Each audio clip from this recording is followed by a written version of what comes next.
In this series of videos, we're going to talk a little bit generally about public key cryptography, focusing much more specifically on how RSA cryptography works.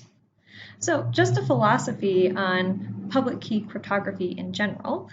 The story of cryptography is always told from the point of view of Alice, Bob, and Eve. So suppose Alice and Bob are here, and Alice and Bob want to send each other messages. In this example, we're going to have Alice sending a message to Bob. Now, unlike in private key cryptography, where the encryption method needs to be kept private for security, here Bob has the ability to broadcast his method of encryption to everyone. And so, Bob is going to broadcast to the entire world with this beautiful painting of him, saying, if you want to send me something, you need this type N box and this type E lock. So those type N boxes and type E locks are a dime a dozen. You can get them at any hardware store. So Bob goes out and picks them up and takes his message, writes it down, seals it in a type N box, and seals it with a type E lock, and goes ahead and sends that to Bob. Now, Bob receives the package, and the trick here is that Bob is only able to open a type E lock with his private key, which is not available at any hardware store, and he needs to make from scratch himself. But Bob has that key, he has that ability, he's able to unlock the code and see the message inside, and we've done this in such a way that no eavesdropper could possibly come and intercept this message because nobody else in the world has this key other than Bob.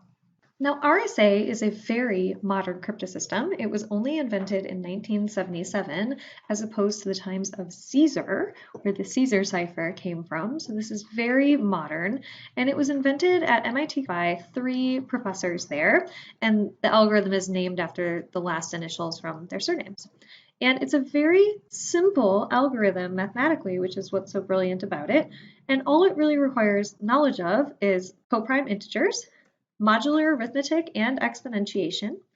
And it relies solely on the fact that factoring integers is very, very hard. Now, I should be clear that we've seen some tests so far that determining whether or not a number is prime is not particularly computationally difficult or expensive, but determining exactly what its prime factors are is much harder. And that's what the trick to this cryptosystem is based on. So let's see a little bit more about how it works. And because public key cryptography keeps some things exposed to everyone and some things private, I've tried to color code the items via whether or not they're public or private, with green being public and red being private information.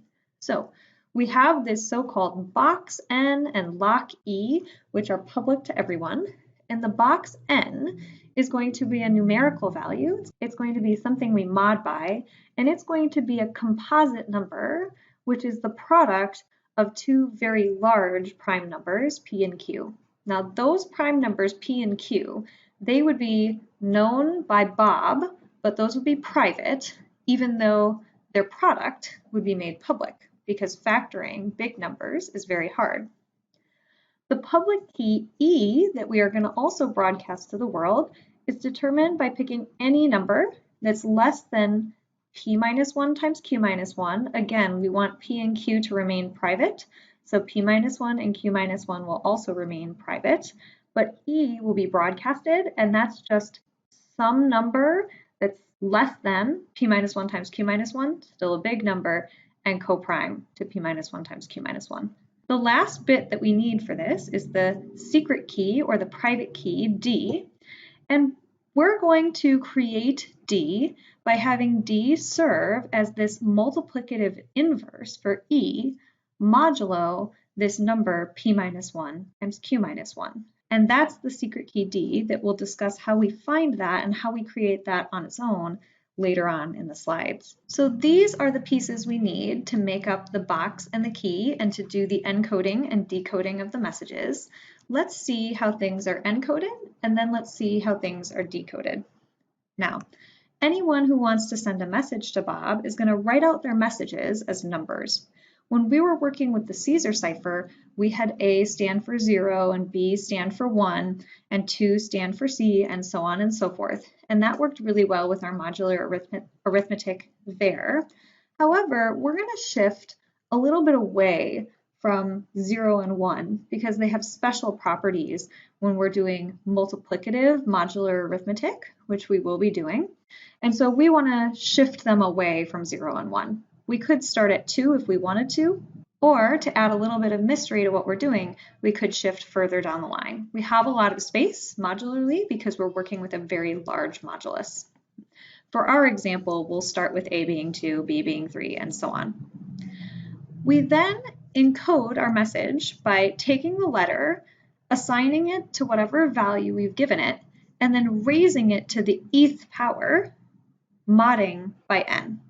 Again, so things don't get too large. Now you can see maybe why we want to stay away from 0 and 1. 0 raised to any power is just going to remain 0, and 1 raised to any power is just going to remain 1. So any letters that were attributed to those values would be fixed underneath this map, and they would be really easy to decode. So that's the encoding process. All we have to do is attribute our letters to numbers and then raise them to a large power and mod them. Very straightforward, very simple. Decoding works a little harder. I want to give you the spirit of why it works and then tell you what we are going to do. When we did primality testing, one of the ways that we gained speed in checking whether or not a number was prime was by only probabilistically checking whether or not a number was prime. And when we implemented that algorithm, we used something called Fermat's little theorem. And it told us that if we have any number less than a prime number p, and we raise that number to the p minus first power and we mod it by p, by a miracle, we would get 1, no matter what the a is. We can actually generalize that a little bit further. We're not modding by prime numbers after all. We're modding by the product of two numbers, which are each less than a prime number.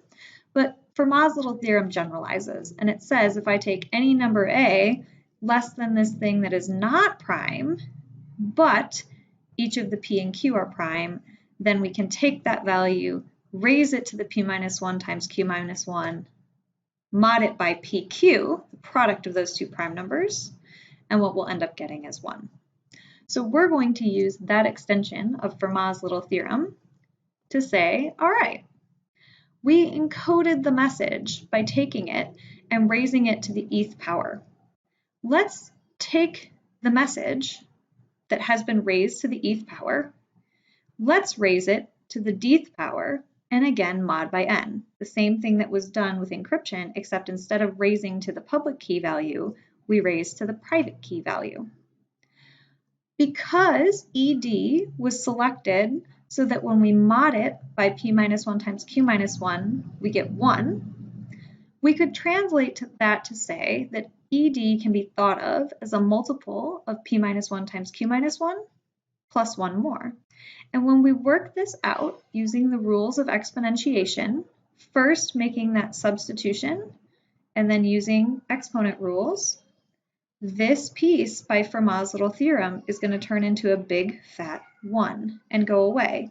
And all we'll be left with is the original text raised to the first power, the original text. So this is how we're going to decode whatever message we've been sent, take all of those numerical values, raise them to the dth power, mod by n, and you should be left with your original message.